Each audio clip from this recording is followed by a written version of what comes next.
So after Great Britain, let's go to Florence in a marvelous museum, Museo Galileo, with Giorgio Strano, curator, involved in the studies of the history of astronomy and the general editor of the series Scientific Instruments and Collections. You present to us how to display the Medici and Lorena prestigious collections. Okay. 20 minutes. Yes. You've got 20 minutes, and you need the support in a few minutes, maybe? Of a PowerPoint, but so this will be just a synthetic version of what I usually explain to people interested in museology at the Museo Galileo. I can speak for 2-3 hours about the museological aspect, but I have to make things short. So keep in mind that after any lines of my paper, there could be dozens of problems. That my presentation will be very even in presenting the development of the last refurbishment of the Museo Galileo, but actually things were not so smooth. And we also had from Marco an insight about how they went not so smoothly. So let's see. So any questions?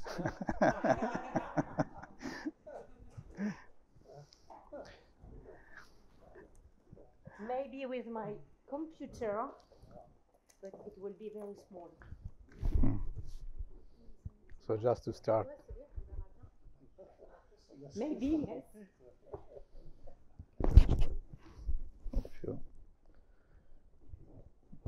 If you need a presentation, I also have it here. And, what is it?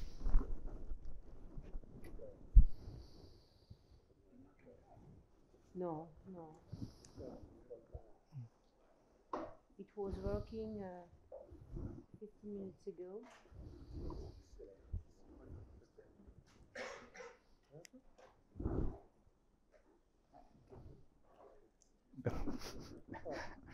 For the PowerPoint with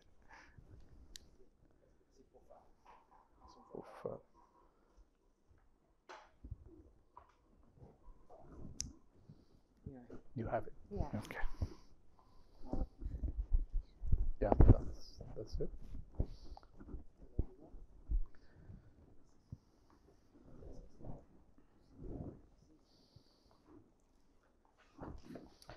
Maybe like this. The Church of the Solution.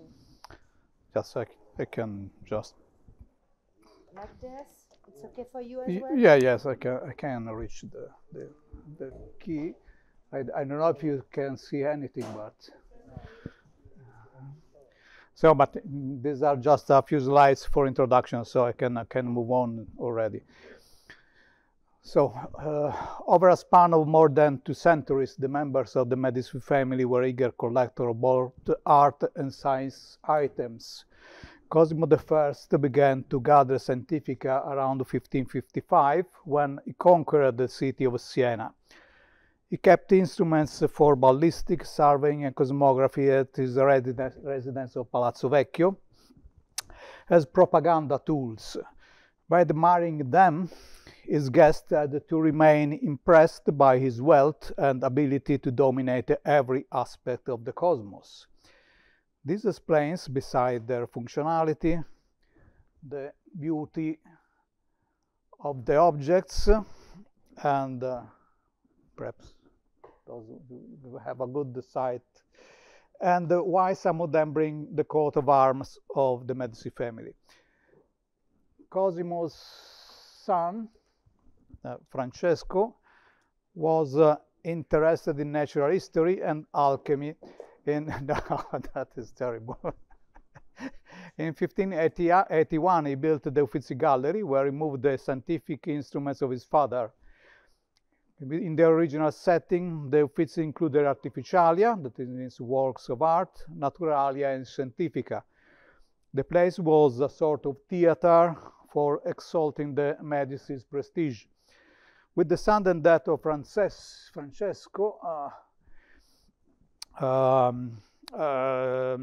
his brother Ferdinand left his cardinal robe at Rome and returned to Florence.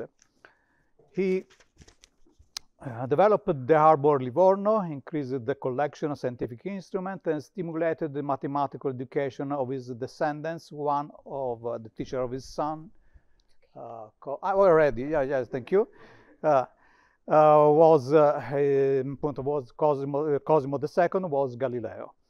Since his return to Florence in 1610, Galileo Galilei influenced the scientific life at court, and on their side, the Medici supported his studies and life vicissitudes, and in particular, Ferdinand II and his brother Leopold continued to protect Galileo during the trial for heresy.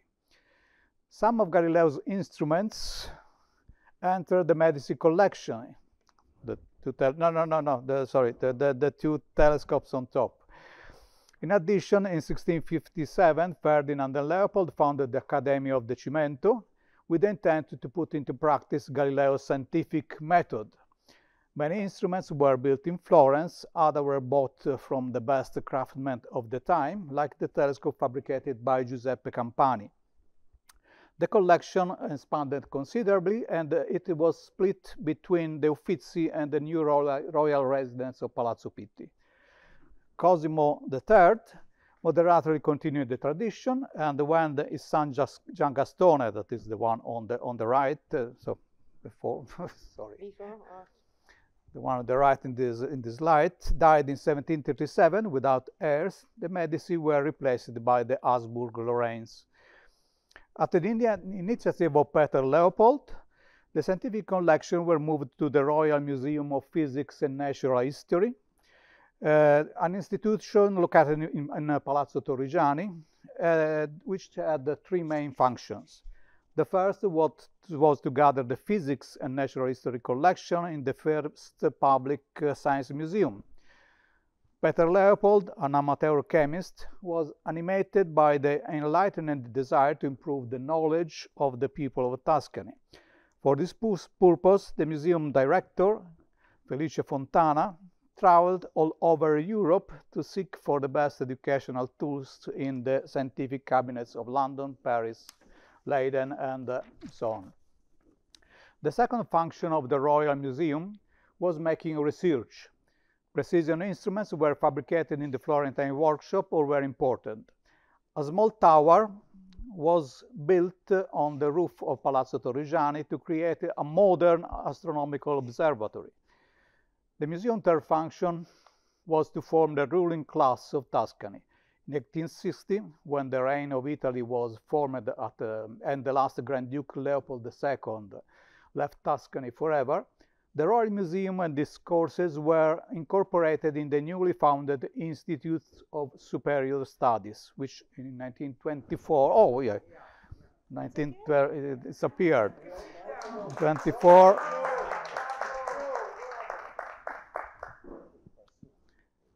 Okay, now I move quickly on. I have a beautiful photo of you, François. I'll send you. Thank you. No. For memory. Why is this going back? And I have to move very quickly forward, but this is, it's going around, I think. This, it's going back, and this is, it's stuck, I think.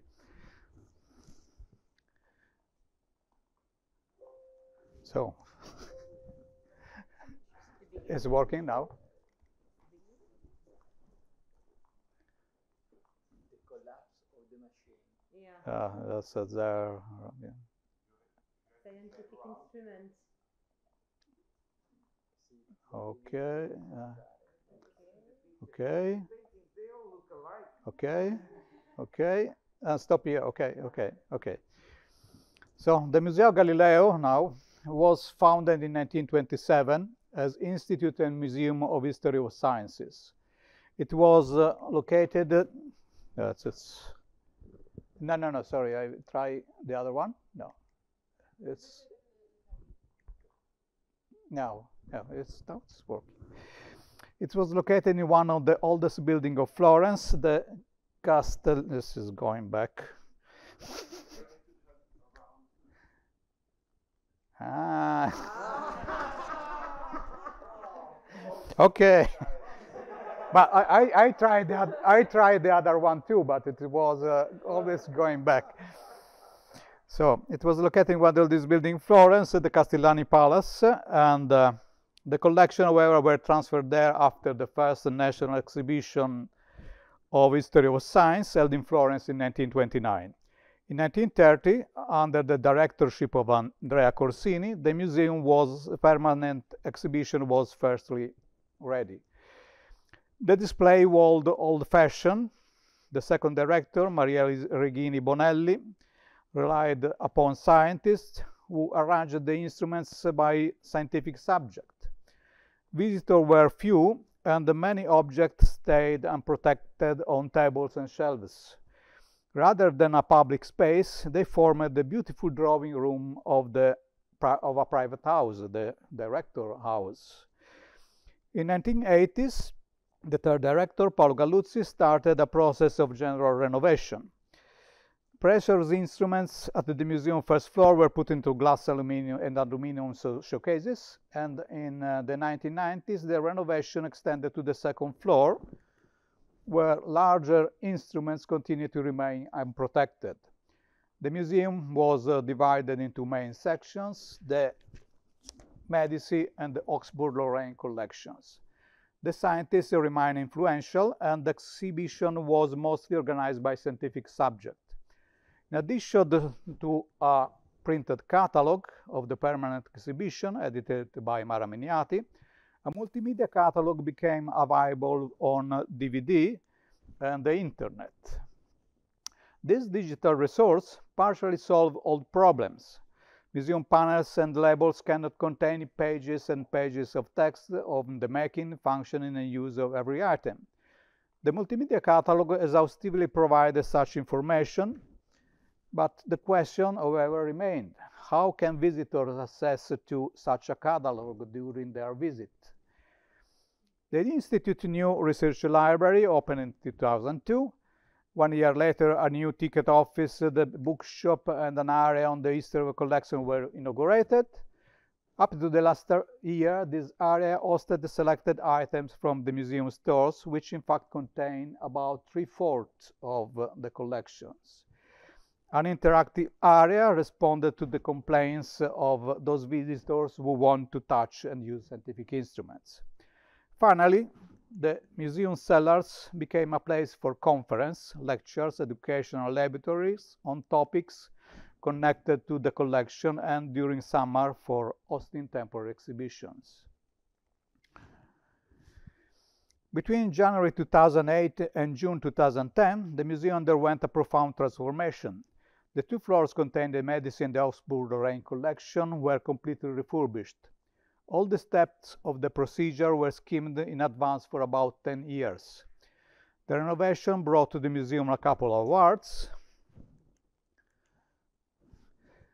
and the juries found that the aims of the permanent exhibition were particularly well defined and worked well in showing the context in which scientific instruments were produced and used. The juries also outlined that the historical scientific objects were elegantly and aesthetically displayed by balancing traditional museum techniques and multimedia. In fact, thanks to the bivalent artistic and scientific nature of the collection, the Museo Galileo is geared towards the general public. A few main concepts guide the visitors through the permanent exhibition. Such concepts deal with the tension between tradition and innovation, which characterize scientific knowledge. Firstly, the exhibit shows the evolution of measuring methods and scientific idea behind the instruments, of course. The items are ordered in both a thematic and chronological fashion. This criterion facilitates the understanding of the persisting use of traditional instruments to perform a number of measurements, as well as the introduction of new instruments, which enables new discoveries to be made, opens new fields of research, and challenges old prejudices. Secondly, the exhibit highlights the role of Galileo Galilei, an Italian protagonist of science. A deep understanding of the knowledge of the past stimulated Galileo to question universally accepted concepts, and as the alleged relevance of weight in determining the speed of the falling bodies and the dogma of the immobility of the Earth. The use of new instruments led Galileo and his followers to perform momentous discoveries and to change the antique architecture of the world. Finally, the exhibit represents a case study in the social history of science. Under the Medici dynasty, science was used to increase political prestige. The beauty of the instruments on display at the first floor was part of the Medici's self-promotional intent. On the other hand, the Habsburg-Lorraine instruments displayed on the second floor show the passage from a private to a public sphere. According to the alignment's vision of progress, the instruments became functional to the scientific principles they were called to detect or to explain. The design of the permanent exhibition involved experts in the history of science, like Marco, one of them, museology, architecture, communication, and graphic. They collaborated to produce an immersive experience. The first room of each floor is designed to introduce the context either of the Medici or of the Habsburg-Lorraine collections. The other rooms follow a thematic sequence. The first floor is divided by scientific theme to coincide with the Medici's organization of the instruments according to their practical uses. The second floor is divided by social relevance of the instruments, which was in line with the Habsburg-Lorraine culture's idea. I will briefly explain the design process by referring to room second, astronomy and time, as an example. The older room on astronomy was characterized by a typical Florentine red brick floor called cotto, white walls with the electric cables on view, showcases of different types, and unattractive black and white panels hanging from the walls. The room displayed a stratification of different exhibition criteria and recalled a shop, with instruments arranged on glass shelves and provided with individual labels. Only the price was missing. The new room, Astronomy and Time, originated by the interaction between its curator and the architects. The architects outlined the form and size of the future showcases. The curator tested the compatibility with the room sections. Then the curator prepared drawings of the organization of the items inside each showcase. The architect modified the drawings on an aesthetic basis and translated them into 3D renderings. As a result, the content of the showcase is both historically and visually appealing. This is another example by the curator drawing, the 3D rendering, and the real thing. Similar steps were applied to the room as a whole, the 3D rendering and the real thing. The informational apparatus is essential. So each room includes an introduction panel, and this is accompanied by at least another panel. Let me see, where is it?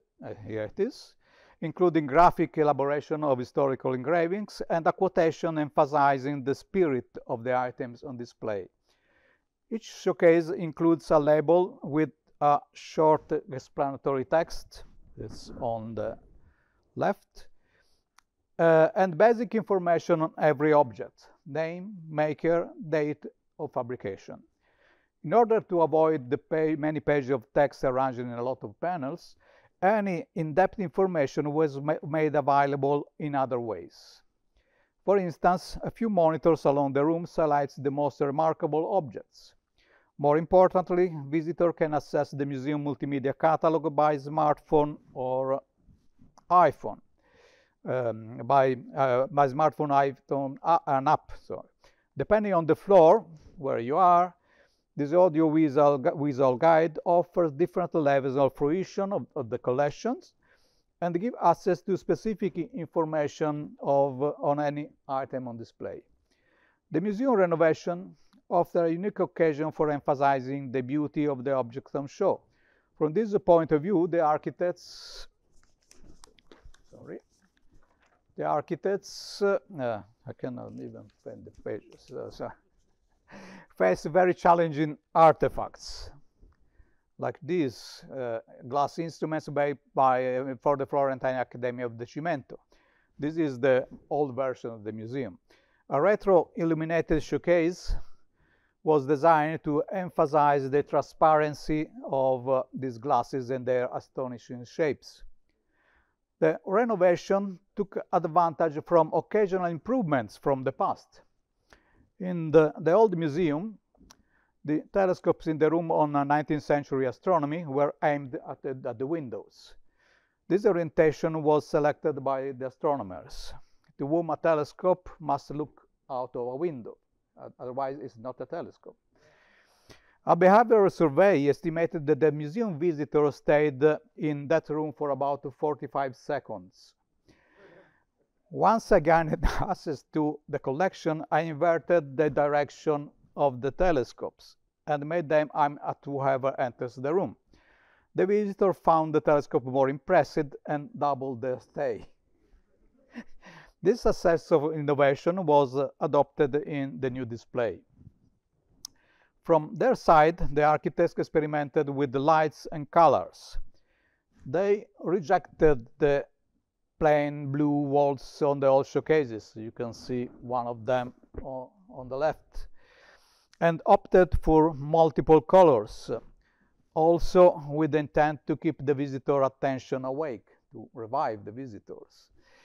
The architect also suggested the remarkable colors like acid green, strawberry red, etc. The different colors operated as indicator of different topics. The architect conceived a special structure for Galileo's room. In spite of the importance of the instruments on display, the old layout of the room looked very modest. Getting inspired by the commemorative hall called the Galileo's Tribune, built at Palazzo Torrigiani in 1841, the architects rebuilt Galileo's room as the temple of the scientist. Up to 2008, the Galileo educational instruments looked at modest pieces of furniture.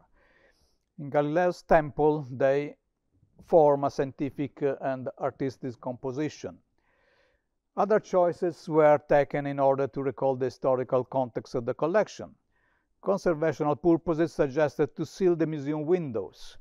However, the tight relationship between the collection and the city of Florence could not be cut off, and 3 windows were left open. From there, the visitors can take a look at some distinctive places, as, for instance, the old residence of the Medici, Palazzo Vecchio. Finally, the renovation was the occasion for important restoration. A remarkable example is the model of the Cosmos made by Antonio Santucci, cosmographer of Ferdinand I. This instrument, made of beechwood, is over 3.5 meters height, and in January 2008 it was almost completely dismounted, and during a span of 2 years it was carried from a bad state of conservation.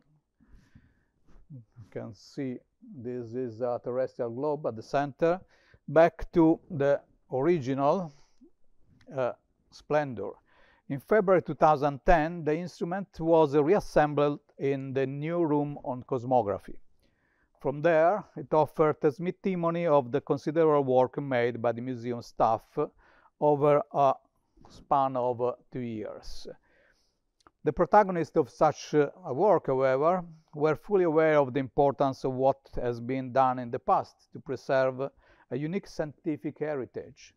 They felt important to remember the old displays by reusing some original 19th century showcases and placing them inside the modern showcases. So you can see the perhaps I can also do this. This is 18th century showcase inside the modern one. And thank you very much. Thank you very much. Thank you very much, dear Giorgio, for this global presentation, and sorry for the technical problem. Yeah. Maybe could we have the last presentation by Dominique Bernard now, before questions. Dominique, nous vous accueillons.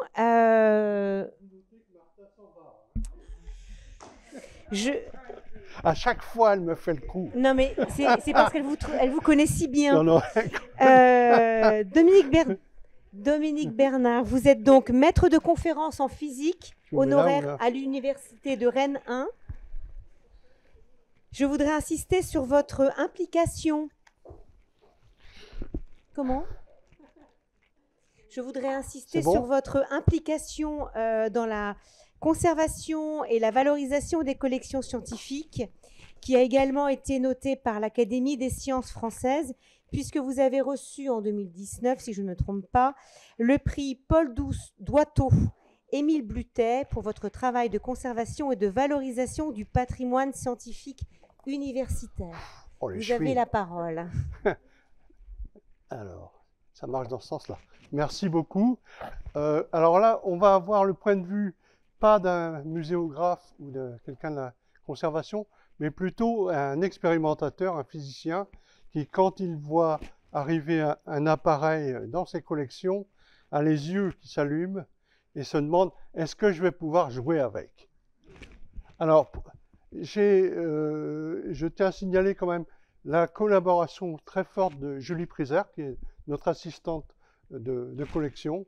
Et toute la dernière partie, notamment les dernières années, c'est son travail. En fait, je ne fais que l'exploiter. Alors, valoriser, si on veut. Alors, un petit message quand même à la mémoire de 3 amis experts qui nous ont beaucoup aidés. Paolo Braini, bien sûr, vous le connaissez, Denis Baudouin de Paris et William Tobin de Nantes. Ils nous ont beaucoup aidés, et en particulier dans les moments de découragement. Alors, pour commencer, je présente un peu, il y a un service des collections et culturelles à l'Université de Rennes. Il y a notamment à gauche là, un bâtiment culture et sport qui est très central. Et puis, vous avez un certain nombre de collections. La galerie de zoologie. On a fait un bouquin aussi sur la galerie de zoologie, je vous fais passer, il vient de sortir.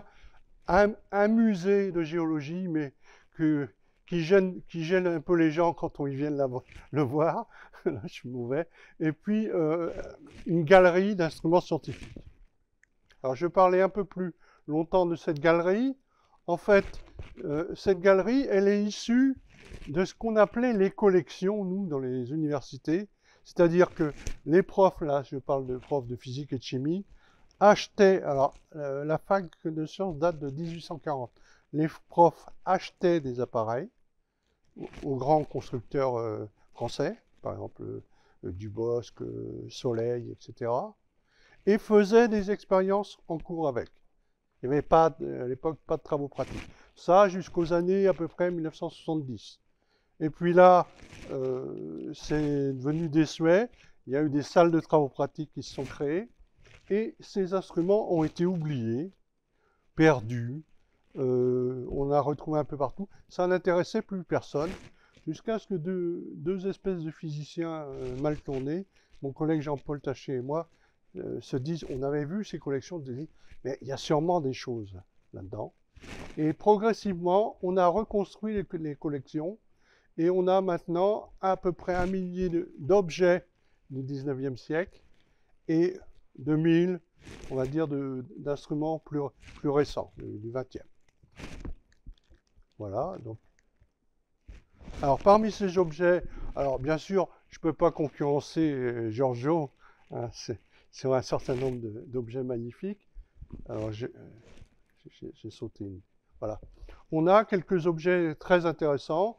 Le grand diapason de Koenig, là à gauche, est assez rare. Le gyroscope de Foucault, il y en a un au musée des Arts et Métiers. Il y en a 3 ou 4 au monde. Il y en a eu plus que ça, mais ils ont été perdus. Alors j'aimerais bien remonter cette manip là. C'est une démonstration la deuxième démonstration pour montrer que la Terre tourne. Il y a le pendule qui est vachement connu, il y a le gyroscope. Électroaimant, prototype de Weiss, c'est un vieux machin qu'on a retrouvé, c'est lourd, c'est gris, c'est un prototype. Et Pierre Weiss, c'est un grand physicien du magnétisme. Et puis en bas, un télescope de James Short avec lequel on travaille des fois, on manipule. Alors là-dessus vient se greffer maintenant depuis une bonne quinzaine d'années des appareils plus récents à travers le programme PASTEC, Patrimoine Scientifique. C'est un programme qui a été lancé par le musée des Arts et Métiers et le CNAM il y a à peu près plus de 15 ans et qui fonctionne très bien en région. Et nous, pour la Bretagne, l'Université de Rennes est pilote pour la région Bretagne. C'est un réseau qui est très, très dynamique, avec une belle base de données. Alors, là, je vais commencer à parler un peu des expériences, puisqu'on doit parler de l'enseignement.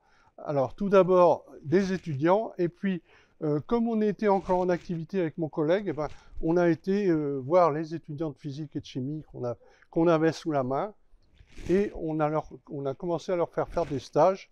Alors, à la fois un stage de maîtrise et de licence, à la fois un aspect manipulatoire, hein, avec des appareils, des collections, et puis un aspect historique. Là, ils sont moins armés que dans certaines filières sur l'histoire, mais aspect historique, et quand on pouvait connecter à des laboratoires. Par exemple, en spectroscopie, c'est très facile de manipuler les spectroscopes, et puis d'aller voir un labo de spectro pour les connecter à la fois sur l'ancien et le plus récent. Ça marchait bien, c'est un truc qui marchait bien. Alors ça les préparait, en particulier à ceux qui préparaient le CAPES ou l'agrégation, ça leur aidait à préparer leurs oraux et la présentation au public. Alors, deux particularités aussi. En haut, on a démarré avec un étudiant, Axel Petit. Il a démarré par des manips de physique, et puis il s'est dit, tiens, on ne sait pas ce que faisaient les physiciens à Rennes de 1840 à 1939, je vais démarrer un travail d'histoire. Alors, bien sûr, ce n'est pas un travail d'historien, parce que c'est un physicien, mais c'est au moins des éléments pour plus tard. Hein. Et Axel a tellement aimé ça qu'il a été après faire une thèse d'histoire des sciences à Nantes. Il a été docteur des sciences, donc il nous a quittés, on va dire, l'histoire des sciences. Et puis en bas, c'est un autre travail de Julie Prézère notamment, sur l'histoire de la chimie. Pareil, l'histoire de la chimie, la cristallochimie. On avait des grands groupes de laboratoires et personne ne savait rien sur ces équipes. Tout le monde disait, oh, à Rennes, il ne s'est jamais rien passé. Mais c'est facile quand... Hein. Donc, voilà. Et le travail de Julie Prézère vient de se concrétiser, puisque là, on vient de faire un colloque en novembre 2023, un colloque sur le patrimoine de la chimie. Il n'y a pas tellement de gens qui travaillent sur ce patrimoine. Et puis, on a édité un petit cahier, là, sur l'histoire de la chimie. Voilà. Alors, dans les autres expériences, on va dire, avec les étudiants, il y a un projet qui nous a bien plu, KESACO, on va dire What is it en anglais, hein, dans lequel, cette fois-ci, on propose des instruments à des étudiants sans leur dire ce que c'est. Hein, par exemple, vous avez un actinomètre de Jules Viol, là au milieu. On leur colle ça, et puis on leur dit, débrouillez-vous, essayez de trouver l'histoire.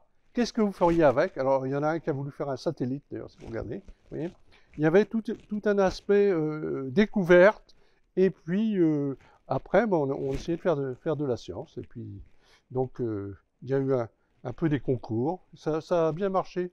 C'était ciblé sur des étudiants d'ingénierie électronique, informatique.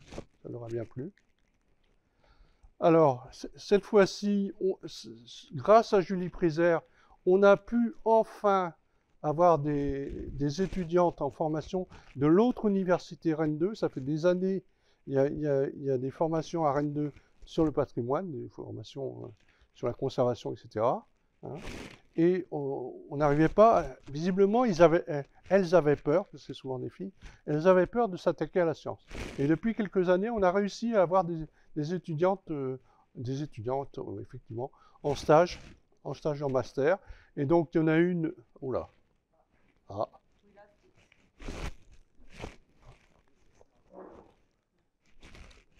Oula. Donc, des étudiantes en master, point, pour faire de la valorisation. Hein, on leur proposait, quand on a des donations, on leur proposait par exemple de faire des vitrines. Elles nous ont fait aussi beaucoup de travail de fond de muséographie, genre cartels, des choses comme ça, qu'on avait un peu, qu'on avait laissé abandonner, puis sur lesquels on n'était pas du tout compétent. Ouais, donc ça a bien marché. Bon, qu'est-ce que je vais vous continuer un petit peu. Alors, donc il y avait, on continuait à faire des stages plutôt scientifiques, quelques-uns, mais très peu. On a un personnel permanent, je vous dis un seul, et on a, je sais pas, une trentaine de demandes de stage d'étudiants par an. Hein. Alors, il y a quelque chose qui marche bien en ce moment dans les universités. Il y a ce qu'on appelle les contrats étudiants. C'est un petit peu financé pour l'étudiant. Il vient quelques heures par semaine dans les collections. Et puis, alors on le forme un petit peu, un minimum. Et puis, il est au contact des publics et il essaye de leur raconter des choses. Hein. Donc, c'est financé.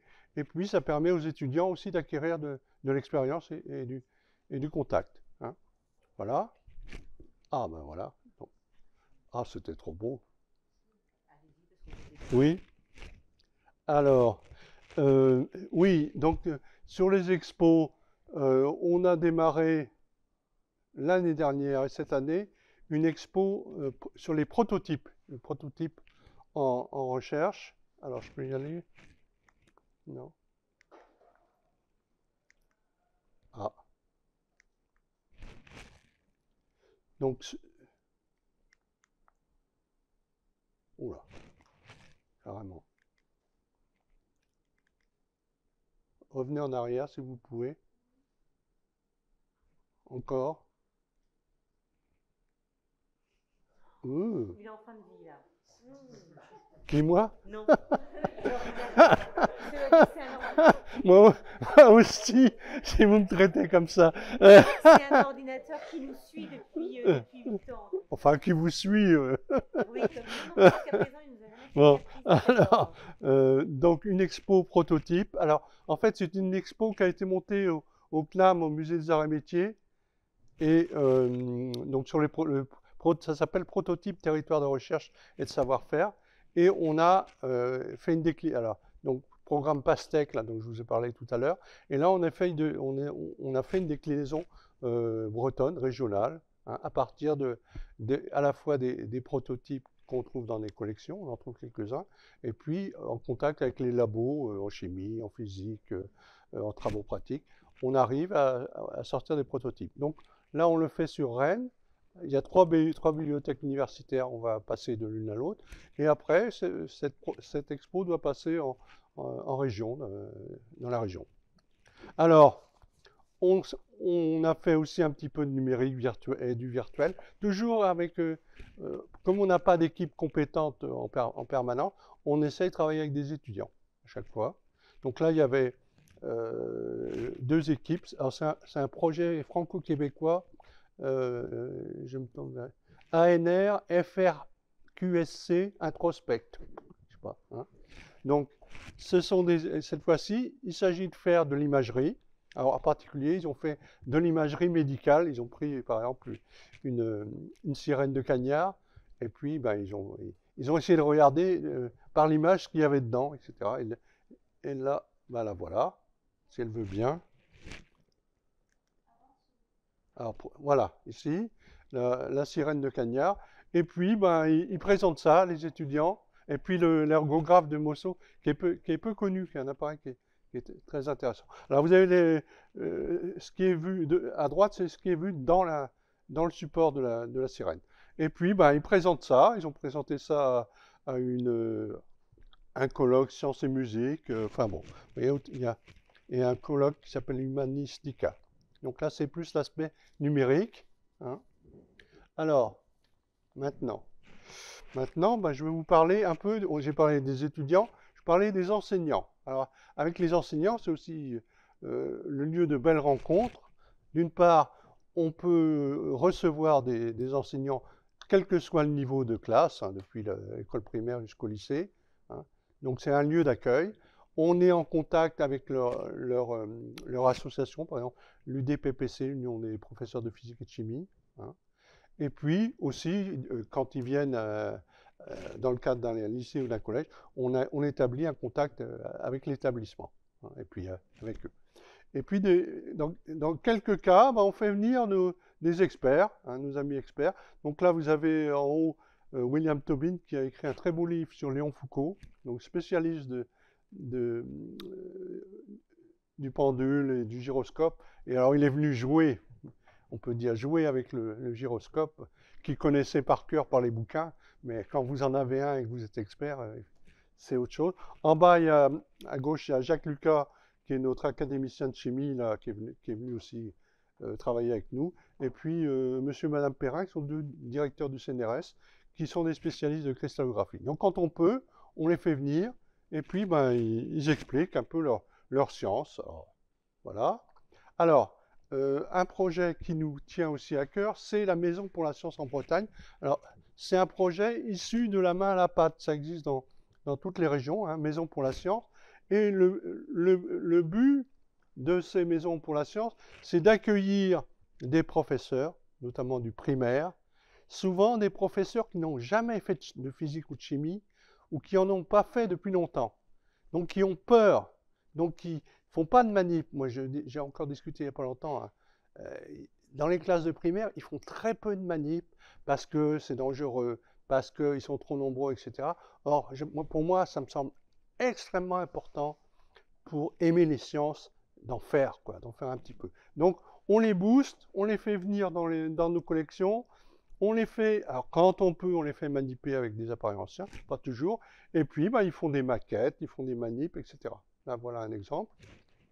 Alors, un autre exemple, voilà, ça peut être thématique, hein, on fait par exemple des leçons sur l'énergie, à la fois, bon, bah, vous avez une copie du calorimètre, je pense qu'il y en a un peu partout dans les collections, hein. Alors, ils ne manipulent pas, mais ils vont faire une maquette de calorimètre. La fontaine de Héron, j'en ai parlé avec un petit peu avec quelques-uns d'entre vous. Et puis, ben, machine à vapeur de Watt, pareil. On peut, à partir de ces appareils, ben, parler d'énergie, de sa transformation, de sa conservation. Oui, je pense que ça doit être de 1850 ou quelque chose comme ça. Qu'est-ce qu'il y avait qui en faisait à ce moment-là? Je ne sais plus, il faudra qu'on regarde. Je retrouverai, je crois que j'ai la facture, il me semble. Il me semble que c'était pas. Vous avez la facture? Oui, exceptionnellement, grâce aux archives départementales. C'est pas grâce à l'université. Oh, c'est enregistré, j'ai oublié. Bon, alors ça c'est fait. Alors, ben, on a eu aussi en Bretagne notre période Covid, donc on s'est mis, bien sûr, à faire de la visio, à faire des visites en visio. On s'est un peu adapté pendant 1 an, 2, comme tout le monde. Et puis, bon, voilà, on a un outil, hein. En fait, ça nous fait un outil. Alors, là encore, on a accueilli les équipes de toutes les maisons pour la science en 2021. Donc, ils ont eu le droit à un petit tour pendant les collections. Puis là aussi, c'est l'occasion d'échanges sur l'histoire des sciences. Est-ce qu'ils en font, est-ce qu'ils en font pas, sur comment on présente les sciences. Donc ça, c'était très intéressant. On a aussi accueilli, cette fois-ci, un groupe de techniciens de TP, ce qu'on appelle les TP dans les lycées ou dans les collèges. Donc les gens qui s'occupent des expériences. Et puis là encore, c'était intéressant. On peut les sensibiliser, eux, c'est important parce que souvent dans les lycées, le matériel est en train de partir. Je ne sais pas comment c'est ailleurs, mais souvent les collections disparaissent. Et en sensibilisant les techniciens, ben, eux essayent de conserver le matériel, les instruments. Alors, les collégiens, bon, bah là, on est obligé de limiter le nombre de collégiens parce que sinon, ce serait tout le temps et c'est impossible. Donc là, bah, ça marche toujours, quoi, ça marche bien. On fait des expériences, on fait du bruit. Là, j'ai une jeune qui a monté une fontaine de hérons. Donc ça, c'est très intéressant. Il y a toujours le contact avec les profs. Ça, on y tient beaucoup. Pour les lycéens, bah, on a aussi des programmes qui fonctionnent bien. Par exemple, tout ce qui est calcul, données, etc., manipuler avec un Apple II ou leur montrer les différents supports, leur montrer qu'avec un boulier ou une règle à calcul, on peut faire des calculs sans se brancher à l'électricité. Bon, voyez, donc ça, c'est des programmes qui marchent bien. Il y a notamment, tiens, pour nos amis italiens, une calculatrice à droite, là, qui est d'origine italienne. Alors, le public, maintenant, je vais terminer avec ça. Bon, ben, le public, on ne peut pas le recevoir en permanence. Hein. On le reçoit dans on va dire, les grands événements, Fête de la Science, Festival des Sciences. Alors, Journée européenne, ben, Martin est parti, c'est dommage, parce que Journée européenne des collections universitaires, c'est elle qui a monté ça au niveau du réseau qui s'appelle Universium, c'est le réseau des collections au niveau européen. Et donc, là encore, ben, on accueille le public, ça marche en général assez bien. Alors, pour terminer sur ce genre d'expérience, il y a l'expérience de mesure de radioactivité de Pierre et Marie Curie, qui est une expérience célèbre, qui avait été montée au musée Curie, avec des appareils qui avaient été des copies. Et nous, à Rennes, on a retrouvé des premiers, ce ne sont pas les originaux, parce que les originaux sont à l'école supérieure de chimie de Paris, mais les profs, à la fin du 19e siècle, ont acheté, à la Société centrale de prochimie, ont acheté des appareils de Curie. C'est-à-dire que la manip, à ce moment-là, a été montée. Nous, on l'a vu, et ben, on a dit, ben, on va la faire. Donc, on a réussi, avec les appareils originaux, et avec l'aide de Bernard Pigelet, qui est à gauche, là, à reconstruire cette expérience de Curie. On a eu la chance de profiter du support d'Hélène Langevin et de Pierre Joliot. Donc la manip fonctionne, elle est actuellement en géologie, il y a tout un endroit où elle est, et on la montre régulièrement à tout le monde, aux profs, enfin selon le cas.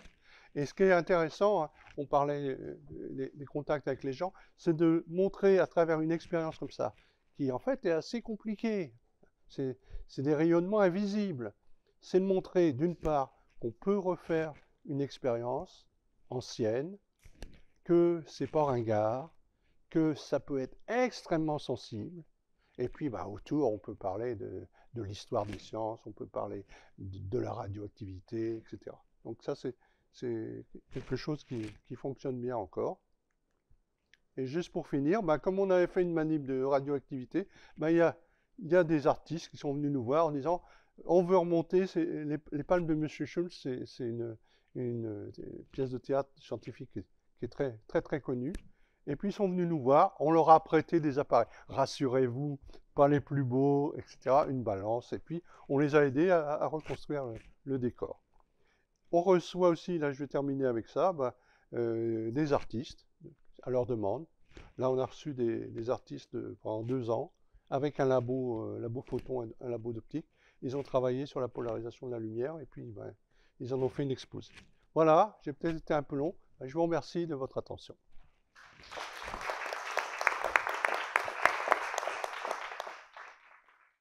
Merci, cher Dominique Bernard. Nous allons pouvoir passer aux questions pour Dominique Bernard et bien entendu pour Giorgio Strano. Giorgio, vous avez une question? Non? Oui.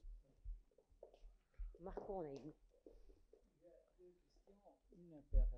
Pour Dominique, est-ce qu'il y a est-ce que vous faites aussi des expertises pour les lycées, les écoles, pour les collections, oui. Pour leurs collections aussi? Parce que c'est un travail très précieux, absolument. qui est au moins en Italie, mais voilà.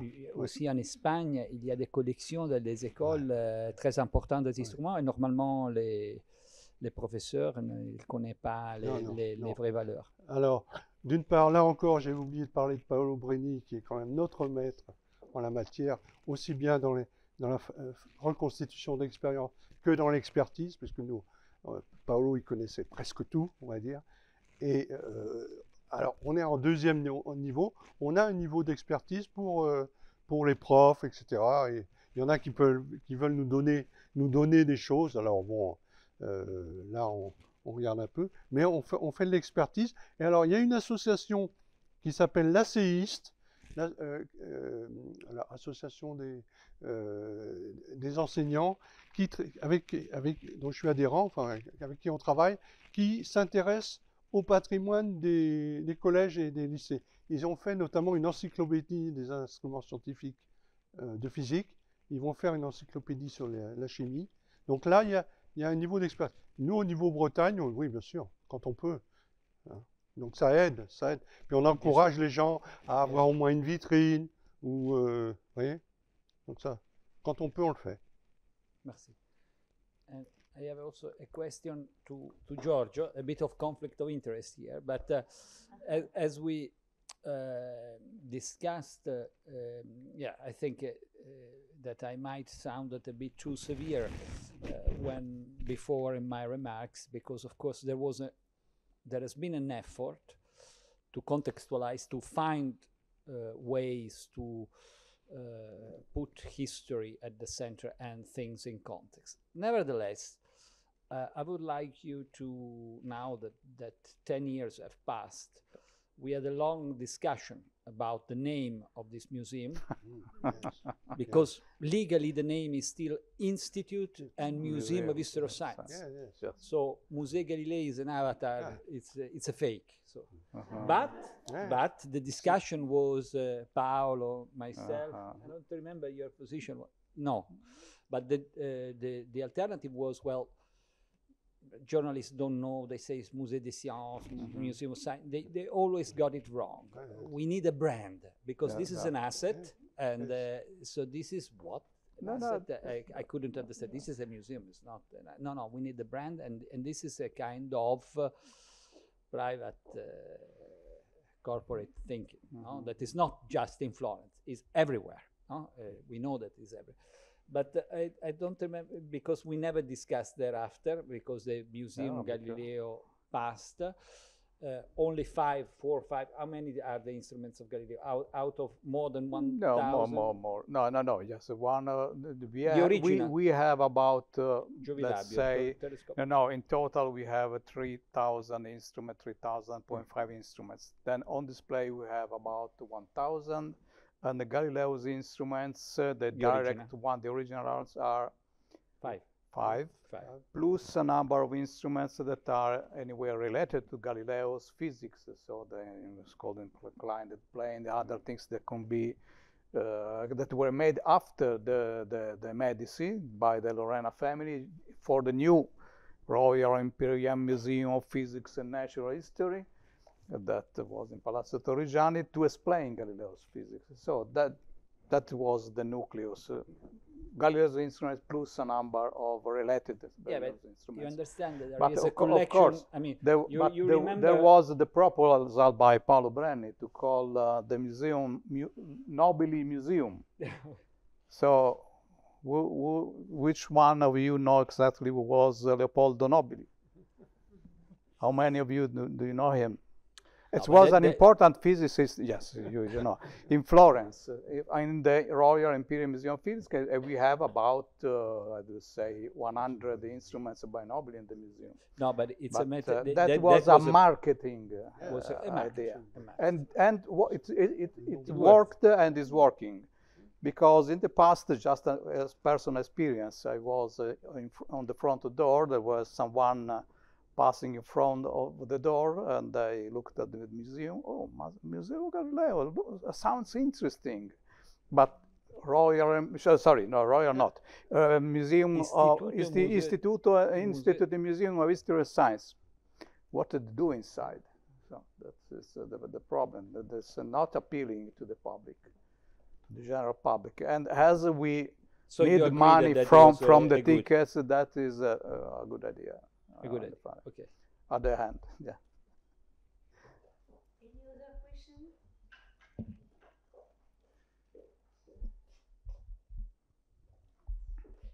C'était pas vraiment une... c'est bon. Pas vraiment une question, mais ça m'intéressait beaucoup que vous insistiez beaucoup sur la question de la manipulation des objets scientifiques, parce qu'il me semble que là, on a quelque chose qui est un peu... la question de la manipulation des objets scientifiques, c'est quelque chose qui est peut-être un peu une sorte d'impensé dans les musées, ou en tout cas... j'ai l'impression qu'il y a quand même vraiment une frilosité des musées français, en tout cas, je ne sais pas pour nos collègues européens comment ça se passe, mais de penser et de faire cette manipulation des objets scientifiques sans laquelle je pense qu'on ne peut pas totalement en fait comprendre leur sens. Et on en parlait tout à l'heure avec la question de garder, d'effacer ou non les marques d'usage des objets dans la question de la restauration. Là, je pense qu'on a aussi quelque chose d'assez intéressant où dans les musées, surtout les musées qui ont des collections scientifiques mais qui ne sont pas forcément des musées de sciences, donc qui n'ont pas forcément cette habitude-là. C'est quelque chose qui peut être assez difficile de faire entendre, qui peut être important et intéressant de faire manipuler des objets, de faire en sorte que des chercheurs interviennent sur ces objets, les touchent, mais sans être des restaurateurs, parce qu'on a quand même cette... et là, je pense qu'il y a quelque chose d'intéressant à faire dans la collaboration entre universités et musées pour penser mieux et peut-être arriver à de meilleures collaborations pour, pourquoi pas, faire des conférences autour d'un ou deux objets scientifiques où il pourrait y avoir une manipulation. Je travaille au Musée national de la marine et c'est ce qu'on a un petit peu essayé de faire, vous le verrez, dans le nouveau parcours du musée, avec un dispositif de médiation autour d'un sextant. Parce qu'en fait, on s'était dit, comment... en fait, la question que les gens se posent quand ils regardent un objet comme ça, c'est, en fait, je m'en suis rendu compte, c'est à quoi ça sert ? Comment on s'en sert et à quoi ça sert ?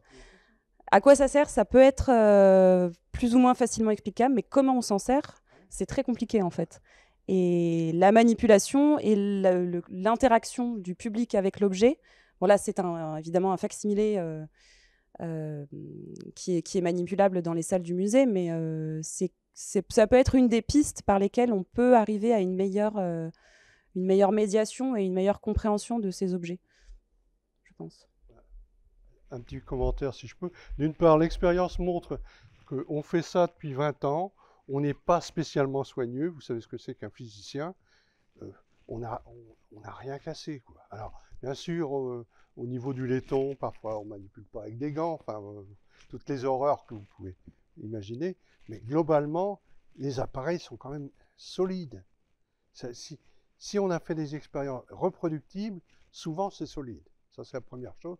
Deuxième chose, on en discutait ce midi, la fontaine de Héron, d'Alexandrie, la fontaine. Vous en avez partout. Toutes. Je ne sais pas combien il y en a au moins 50 dans les collections des lycées, etc. Eh bien, je suis fier de dire qu'on est les seuls à avoir mis de l'eau dedans et l'avoir fait fonctionner. Et je me rappelle à Lisbonne, Maria, elle n'est pas là, on avait fait fonctionner cette fontaine et tous les collectionneurs, tout le monde s'était précipité pour la voir. Vous voyez ? Alors je pense que quand elle est datée, quand il y a historiquement, quand il y a quelque chose, qu'elle est rare, que c'est celle de chez vous, de Galileo, je comprends bien, elle est tellement belle qu'on n'a pas forcément envie de la faire fonctionner. Mais quand vous en avez une assez banale, je pense que ça vaut le coup. Un autre exemple, l'hygromètre à cheveux. C'est intéressant de montrer, alors sauf pareil, quand il est daté, quand il est magnifique, etc. Mais un hygromètre à cheveux banal, comme on a dans nos collections, c'est intéressant de montrer le cheveu, de mettre à côté un hygromètre électronique, vous savez, là, dont il faut changer les piles tous les 2 jours. Bon, là, on explique aux gens, cet appareil, il fonctionne depuis 1850. Vous voyez ? Donc, il y a des aspects... Bon, c'est pas du tout contradictoire, mais je pense qu'il faudrait que les uns se nourrissent un peu plus des autres. Et voilà. Si je puis me permettre, pour compléter ces réflexions, là, je reprends ma casquette, moi, d'humanité numérique. Et il me semble qu'on a de grands enjeux à utiliser ces technologies numériques pour justement permettre de comprendre comment fonctionnent ces instruments, donc sans les manipuler, avec une manipulation virtuelle, et à quoi ils servent. Et je pense que ça fonctionne très très bien pour un sextant, un octant, d'autant plus qu'on peut là s'appuyer sur des images d'archives, des photographies, des marins qui les ont utilisés il n'y a pas encore si longtemps. La même chose pour les instruments de physique. Et à titre de comparaison plus ou moins fiable, on peut citer l'exemple du musée de Versailles qui a des tables très compliquées, des tables à jeux faits pour Marie-Antoinette à plusieurs révolutions, à plusieurs systèmes, qu'il est impossible d'ouvrir pour les présenter, ou une fois qu'elles sont ouvertes à 3, 4 panneaux et il y en a 5 ou 6 qui sont invisibles.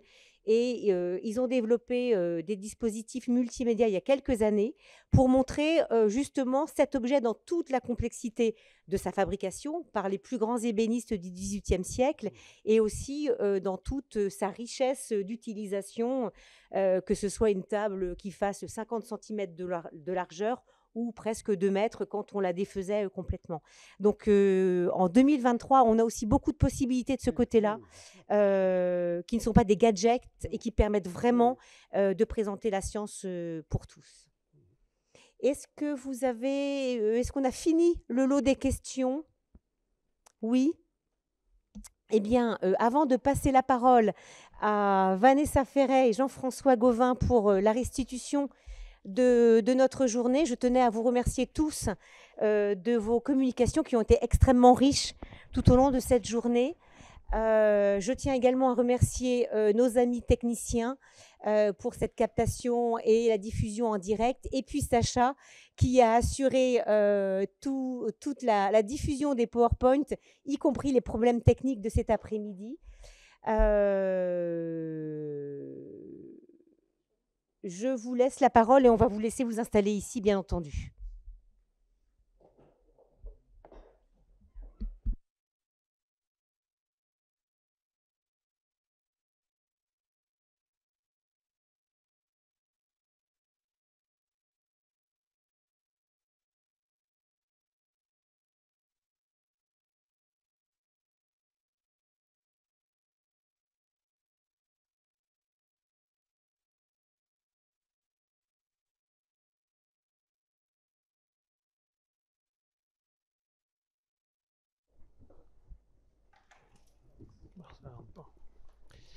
J'arrive pas.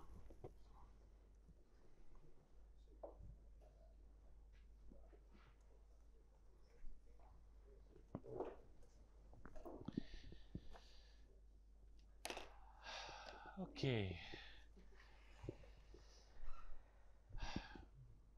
Il est déjà très tard, grosse journée, très riche, comme François vient de le dire, sur les thématiques, sur les savoir-faire, sur les façons de penser à l'instrument scientifique. Je voudrais d'abord faire quelques remerciements parce qu'on les a fait au tout début de journée, mais je pense que ça valait vraiment la peine de répéter ce qu'on a mentionné ce matin. D'abord, Françoise Dalex et Françoise Mardrus, qui ont été à l'origine du projet, donc des contacts et de pouvoir nous permettre de faire une telle expérience, une telle activité avec le Musée du Louvre. Philippe Cordez aussi a bien sûr participé énormément. Philippe, est-ce qu'il a quitté ou... Il a été alpagué par une autre réunion. Ah, très bien. Donc, Philippe qui a aidé beaucoup aussi Françoise ici à organiser le tout, puis qui a très bien animé ce matin. Juliette Bessette aussi, qui est-elle toujours là? Elle vient juste de sortir, bon, voilà. Qui nous a accompagnés là, tout au long là, de ces 3 dernières années. Et bien sûr, Vanessa, qui est à côté de moi, qui est en grande partie responsable de tout ça. C'est elle qui a en grande partie monté la demande de subvention des accords France-Canada, qui a eu l'obligeance de m'inviter à participer à tout ça aussi. Juliette, je te remercie, mais bon, tu as quitté au moment où je le faisais. Et donc, c'est vraiment une très belle expérience. Et je voulais rapidement dire, parce que la question nous a été posée, on l'a mentionné très rapidement ce matin, mais Françoise disait ce matin que, en effet, c'est une passerelle international qu'on essaie de faire ici entre la France et le Canada. Et donc, la première journée, c'est les premières journées, donc aujourd'hui, demain et après-demain, au Musée du Louvre. Et bon, les dates sont presque fixées, mais 19, 20, 21 février 2024, ce serait la passerelle internationale donc on se transporte au Québec, au Musée de la Civilisation pour faire la suite. La suite qui, en effet, on travaille beaucoup sur les collections, sur la documentation durant cette première partie. Et la deuxième partie, on va s'occuper davantage sur la mise en valeur. Donc, c'est un peu l'objectif qu'on cherche à faire. Mais tout tourne, donc depuis le début, comme ça a été mentionné ce matin en introduction, depuis le début, tout tourne autour de l'instrument scientifique, l'objet scientifique. Et d'un côté, on a le musée du Louvre, qui est où on met l'accent sur, évidemment, les arts. Et de l'autre côté, du musée de la civilisation, c'est vraiment un musée de société. Et ce qu'on essaie de voir entre les deux, bien, il y a vraiment entre ces deux pôles-là, il y a vraiment l'aspect recherche sur lequel on travaille actuellement, documentation, préservation des collections, et l'aspect mise en valeur par la suite qu'on va travailler. Mais c'est vraiment de voir comment un objet scientifique qui se retrouve autant dans un musée d'art que dans un musée de société peut en effet nous apporter une saveur différente sur autant les arts que la société en général. Donc, l'instrument, et ce que je n'ai pas dit aussi, c'est qu'en fait, tout ce qu'on fait actuellement, surtout durant la partie française, ça correspond vraiment à des préoccupations que j'ai depuis environ une décennie. Je m'intéresse beaucoup à l'instrument à l'époque moderne, donc 16e, 17e, 18e, dans lequel l'instrument ou organum, Galileo appelait par exemple son télescope organum dans le Sidereus Nuncius. Donc l'organum, l'instrument, comment on le décrivait, comment on l'apprêtait, comment on le concevait. À travers ça, il y a tout un contexte de gestes et de savoir-faire qu'on a aussi discuté aujourd'hui. Et donc ça, c'est l'aspect habitus, et les deux se parlent. Donc, un instrument, un habitus. Les deux ont vraiment, pour chaque instrument, il y a en général un geste, une gestuelle, un savoir-faire qui est attaché à cet instrument-là. Et autant le nouveau Morganum de Bacon, qui est un instrument de la pensée, a un certain usage, un savoir-faire, il faut l'apprendre. Descartes parlait beaucoup du discours de la méthode comme étant quelque chose qui se pratique beaucoup plus qui se pense. Donc, organum, habitus, les deux. Et à toute fin, il y a le musée aussi, muséum. Et donc là, l'instrument se retrouve au musée, d'abord, et ensuite, il y a des habitudes muséales aussi qui ont été créées au fil des années, au fil des siècles, en fait. Le musée, à part entière, a sa propre pratique. Et donc, comment l'instrument qui se retrouve au musée, mais comment l'habitus entre les deux, comment la pratique se transforme entre l'instrument, l'utilisation, la fonction dont on a parlé à plusieurs reprises, et comment ça se transmet au musée par la suite avec les propres pratiques, puis comment l'espèce de, le terme anglais, le clash qui existe entre les pratiques de l'instrument et les pratiques muséales. Bon, comme j'ai traversé l'Atlantique, j'ai du temps pour lire, donc j'ai commencé à lire une très bonne anthologie d'ailleurs sur Ian Hacking, que plusieurs peut-être connaissez, donc qui parle, qui fait vraiment le tour de sa vie, de sa philosophie des sciences. Et quand il parle, entre autres, dans un livre qu'il a publié dans les années 80, qui est très connu, Representing and Intervening, quand il parle du microscope, en effet, il dit « voir, c'est faire ». Et là, je le cite, « Pour apprendre à voir à travers un microscope, il ne suffit pas de regarder, il faut faire ».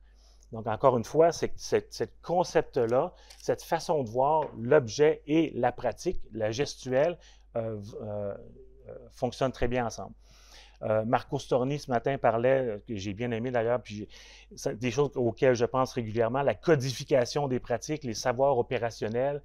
Donc, tout ça vient, en effet, alimenter ce qu'on connaît de l'instrument scientifique.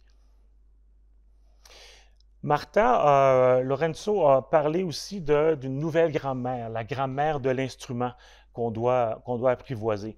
Il y a une formation, il y a un apprentissage à faire à travers ça. Et ce qu'on a entendu par Ernst ce matin et Dominique tout récemment, donc comment les collections universitaires, comment les musées d'université nous permettent de créer cette formation-là, de vraiment approcher l'étudiant à travers les collections pour leur montrer en effet que la matière, la matérialité d'un objet nous permet aussi par la suite de découvrir des choses qu'on ne retrouve pas en général ou souvent dans les textes. Et c'est Federica ce matin qui, en parlant de son astrolabe, comment elle a pu retrouver un autre objet du même fabricant ailleurs. C'était où, non? Federica, pardon? Est-elle là, Federica? Non, je vois. Le globe du même fabricant, c'était où? Pardon? C'était au Louvre, hein? C'est ça? C'était ici? Bon, OK. Donc, en effet, comment on peut retrouver, donc, à travers, on ne connaît rien, il n'y a pas rien qui a été laissé en manuscrit, mais il reste les objets. Et donc, il faut apprendre à lire ces objets-là, puis à les utiliser comme du textuel, comme des archives. Mais la question qui revient, que Martin nous a posée, en effet, c'est, mais pour qui on conserve? Pour qui conservons-nous tous ces objets-là? Et selon elle, et selon ma propre expérience aussi, certainement pas pour des historiens. Et pourtant, les historiens ont beaucoup de choses à apprendre des objets. Et Sven, ce matin, nous en a fait une démonstration parfaite en parlant du verre sur la longue durée. Et donc, si je retrouve mes notes ici. Donc, en regardant la matière première, les savoir-faire et les pratiques qui sont derrière ça pour fabriquer le verre, les traductions épistémologiques, donc ce qu'on retrouve dans les livres pour nous tenter de nous expliquer comment on pouvait faire ça. Le commerce, l'économie, l'énergie aussi, donc les types de matériaux qui nous permettaient d'atteindre la température qu'on avait besoin pour fabriquer le verre. Les relations internationales, le colonialisme, le recyclage dont on a discuté aussi. Donc, toutes ces choses, à travers la matérialité de l'objet, nous permettent d'aller beaucoup plus loin que si on s'en tenait seulement qu'au texte. Autre point important qui est à retenir, donc Suzanne et Federica en ont parlé ce matin, c'est d'apporter un éclairage nouveau aussi sur le rôle de l'objet, sur le rôle de la politique par rapport aux objets, la symbolique de politique qui se trouve à travers l'objet. Ici, j'ai une anecdote qui date de l'an dernier. L'an dernier, j'ai participé comme plusieurs ici, donc à la Scientific Instruments Commission. Donc, à chaque année, il y a une rencontre annuelle et l'an dernier, c'était à Athènes. Donc, la rencontre a été, je ne parlerai pas de la rencontre a été formidable comme d'habitude, mais par la suite, en quête dans le coin, j'ai dit, bon, moi, je vais aller sur une île grecque, pourquoi pas.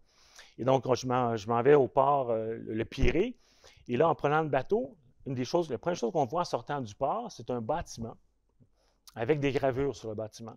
Une gravure, c'est la victoire de Samothrace, et l'autre gravure, c'est la machine d'Anticythère, Antikythera Mechanism. Et là, ça m'a tout de suite, boum, frappé. Donc, on a deux objets, un d'art, l'autre de science et technique. Les deux datent à peu près la même période, le 2e siècle avant Jésus-Christ. Et on voit vraiment que la symbolique qui est derrière ça par rapport à la Grèce, bien évidemment, c'est tout le sublime de l'art et le sublime des connaissances scientifiques et techniques de la Grèce qui date de l'Antiquité. Et aussi, ce qui m'a fait penser évidemment à d'autres choses aussi, c'est qu'un de ces objets-là se retrouve dans un musée, le musée de l'Antiquité à Athènes, et l'autre se retrouve ici. Et donc, tout le concept, en même temps, donc pour les Grecs, de voir la victoire de Samothrace, la restitution des objets. Donc, tout cet aspect-là, la restitution des objets qui est si important en Europe, puis on parle énormément depuis le rapport de Bénédicte Savoie et Fell-Winsor, pour moi, ressort directement là. Donc, encore une fois, c'est un aspect politique qui est derrière ça, derrière ce dessin-là qu'on retrouve sur un bâtiment à la sortie du port de Pirée. Même chose pour le globe de Martin Beheim qu'on a entendu ce matin, ou les collections prestigieuses du musée Galileo. La question que Suzanne posait, que j'ai trouvée intéressante, c'est « What can we tell to a global audience » avec ces objets-là? Comment on peut transformer le discours de ces objets-là pour un public moderne, contemporain et surtout mondial? Et je pense que les publics sont divers, se sont diversifiés beaucoup depuis les dernières années. Il y a, on a parlé un peu de ça aussi avec les Invisible Technicians, c'est Rebecca qui en a parlé. C'est l'histoire des sans-histoires, en fait, sur laquelle on travaille énormément depuis un certain nombre d'années. Ça, c'est une expression que j'emploie de Eric Wolf. Et tout cet aspect-là de la décolonisation des collections, des objets scientifiques. À la Scientific Instrument Commission, justement, à Athènes l'an dernier, on a eu 2 séances sur la décolonisation des collections scientifiques. Et comment, donc, on aborde ça avec des objets qui se veulent vrais, qui nous donnent seulement des matters of fact, comme on mentionnait par rapport avec la pompe à air de Boyle, et comment, en effet, tous ces aspects-là, on peut les faire pivoter sur eux-mêmes, puis transformer ces connaissances-là pour avoir un autre point de vue plus global, plus international. Et comment on fait cette histoire-là? La question que Marco Beretta a posée, en effet, est pertinente, puis en fait, je me la pose depuis longtemps. Ces objets-là sont difficiles d'approche. On ne sait pas comment les traiter, on ne sait pas comment le public, le grand public, c'est quoi leur connaissance scientifique par rapport à ça. Rebecca a fait d'ailleurs un très bon article dans ISIS sur les défis, les challenges de l'exposition sur, c'est quoi le titre de your exhibit on the longitude, so ships, clocks and so, donc, l'article qu'elle a fait dans ISIS décrit très, très bien tous les défis qu'une exposition comme celle-là, qui se veut grand public, qu'est-ce qu'on doit faire pour s'assurer qu'en effet, elle reste grand public, puis qu'est-ce que le public surtout retient de tous ces faits-là. Je terminerai avec deux choses qui vont me permettre de laisser la parole ensuite à Vanessa, qui va le développer un peu plus davantage avec une vision un peu plus globale. Première des choses, je crois que depuis un certain nombre d'années, ce qu'on doit faire de plus en plus d'ailleurs, c'est un changement de posture au niveau de la recherche pour tenir compte des nouveaux enjeux de société. Et je pense qu'autant du domaine du côté des arts comme au Louvre qu'au côté d'un musée de société comme le Musée de la Civilisation à Québec, on doit se poser ces questions-là de recherche et de changement de posture par rapport à la documentation des objets. Et la deuxième chose, on expose pour qui? Donc, au-delà des études qu'on fait de statistiques des visiteurs, pour qui on doit exposer. Et ce que j'ai beaucoup aimé de ce que Martha a dit, the weight of identity. Okay? Donc, puis en fait, c'est whose identity. Donc, c'est l'identité de qui, pourquoi qu'on fait des choses. Et on a eu une très belle discussion aussi avec l'intitulé de l'Institut et Musée d'histoire des sciences de Florence, Musée Galiléo. Et ça a un impact incroyable, et ça a un impact intellectuel, un impact marketing, et ça veut dire quelque chose. Mais est-ce qu'en effet, comme Marco propose, est-ce que c'était vraiment le bon choix à faire? Étant donné que finalement, Galilée a une importance majeure pour Florence, pour l'histoire des sciences et tout ça, mais n'empêche que le musée possède seulement que 5 objets. Et donc ça, on expose pour qui? Puis en effet, c'est l'identité de qui, de quoi. Et les musées, comme vous le savez, les musées nationaux, entre autres, ils ont une vocation à mettre en valeur l'aspect national d'une nation. Et donc, il y a ça aussi, je pense, qu'on doit absolument rediscuter et penser. Et là, les instruments scientifiques ont un rôle important à travers ça, je crois, non pas seulement que les objets d'art ou d'ethnologie ou d'ethnographie. C'est mon commentaire succinct, j'espère, de la journée. Et je laisse à Vanessa le soin de clore tout ça. Merci Jean-François. Oui, peut-être conclure la journée autour de 2 nécessités, si ce n'est 2 urgences. Une première sur le fait de reprendre peut-être position au musée avec l'objet scientifique. On a commencé nos échanges autour de la question de la recherche en lien avec l'objet d'art et de science. On a rapidement compris dans nos échanges que l'objet en tant que tel dépend d'un macrocosme, qu'il dépend de l'expertise de l'environnement de sa production, des ressources disponibles aussi qu'on a à un instant T. Et nous sommes aujourd'hui nous-mêmes ces ressources dans la mesure où nous en sommes aussi les garants. Alors il nous faut prendre en effet en compte le fait de réenvisager le discours scientifique au musée au regard des préoccupations actuelles liées à la notion aussi de durabilité. On l'a abordé dans de nombreuses communications. Durabilité en rapport avec l'environnement, mais aussi avec l'éducation de qualité, mais aussi en lien avec la cohésion sociale que les collections ont pu générer sur le temps long de l'histoire de nos sociétés. Alors, cette cohésion est en effet essentielle aujourd'hui, hein. On vit dans l'ère de la technoscience, le numérique est partout et on en oublie aussi parfois les images, les mythes qui nous ont permis autrefois de penser cette longue évolution scientifique, cette longue évolution technologique. Alors, beaucoup de nos disciplines respectives se rencontrent pour interpréter l'objet science, pour l'étude de la science de l'objet.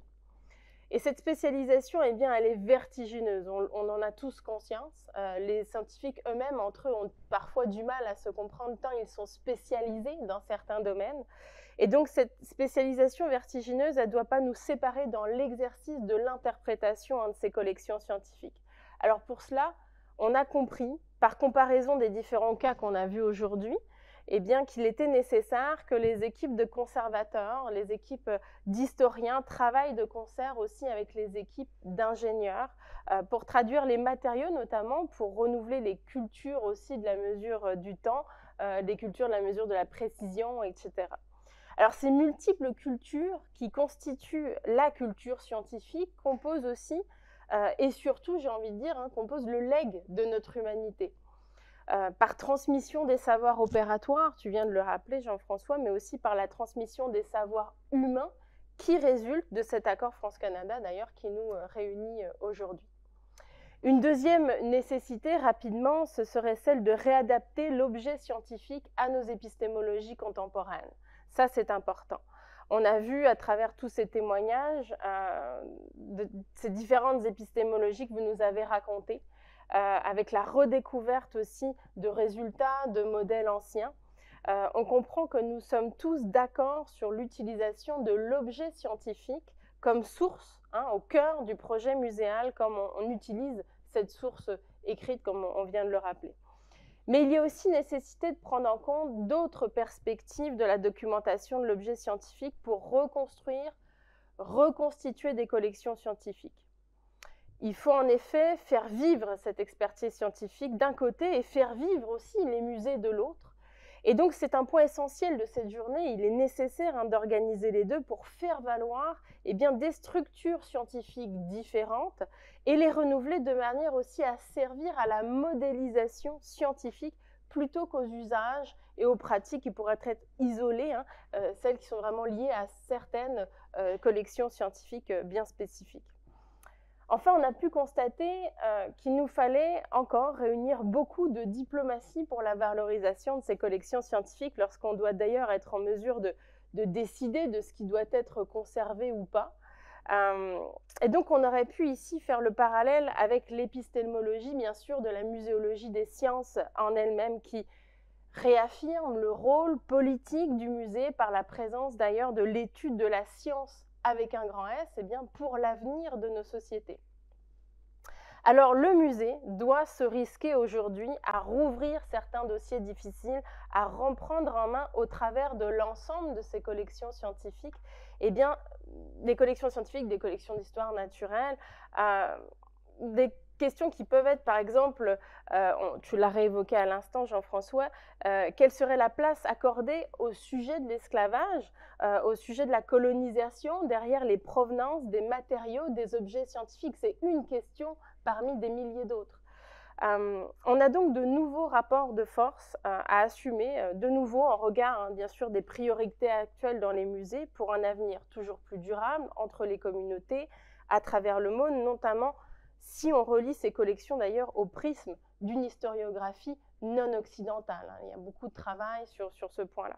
Alors le musée possède bien sûr une crédibilité sociale indéniable, il faut jouer là-dessus, c'est une crédibilité sociale qui est utile pour le développement de la culture scientifique, une culture scientifique qui nous relie encore une fois à l'humanité. Un objet scientifique peut avoir plusieurs usages, plusieurs langues, etc. Alors, je terminerai en disant que la reconstitution des collections scientifiques, pour retrouver ce qui constitue la science en elle-même, elle doit passer par l'inconnu de la donnée, l'intuition du chercheur, la quête du résultat. En tout cas, c'est ce qu'on a essayé de faire ensemble aujourd'hui. Merci encore de votre attention, merci d'être là et à très bientôt du coup pour la deuxième partie. François, je te laisse la parole. Ça sera la phrase de conclusion. Merci beaucoup pour cette brillante conclusion.